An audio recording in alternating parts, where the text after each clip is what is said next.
Antonio গুতেরেসের সঙ্গে গোল table বৈঠকে কেন বসা হলো তা বুঝতে পারিনি, এমন মন্তব্য করেছেন বিএনপি মহাসচিব মির্জা ফখরুল ইসলাম আলমগীর। জাতিসংঘের মহাসচিবের সঙ্গে বৈঠক শেষে এমন কথা জানান তিনি। বলেন, আসলে এই গোল টেবিলটা আমি ঠিক বুঝিনি।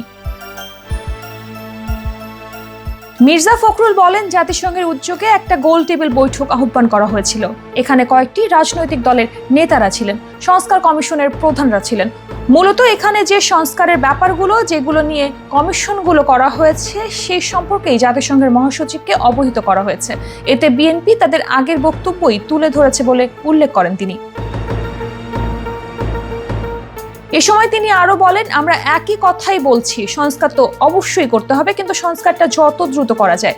আমাদের প্রথম দাবি ছিল নির্বাচন কেন্দ্রিক সংস্কার। আমরা বলেছি যত দ্রুত সম্ভব নির্বাচনী সংস্কারগুলো সম্পন্ন করতে হবে, এরপর সংসদ দলের মাধ্যমে বাকি সংস্কারগুলো করা যাবে।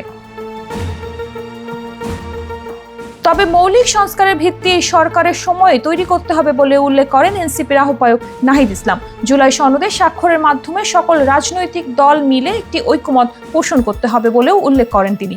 জাতিসংঘের মহাসচিব বাংলাদেশের রাজনৈতিক দলগুলো ও সরকারকে নিজেদের সমঝোতায় আসার আহ্বান জানিয়েছেন বলেও উল্লেখ করেন নাহিদ।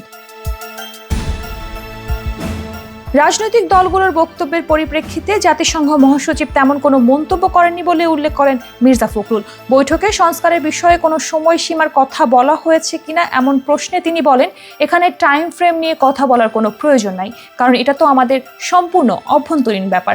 জাতিসংঘের মহাসচিব এ ব্যাপারে মন্তব্য করেননি।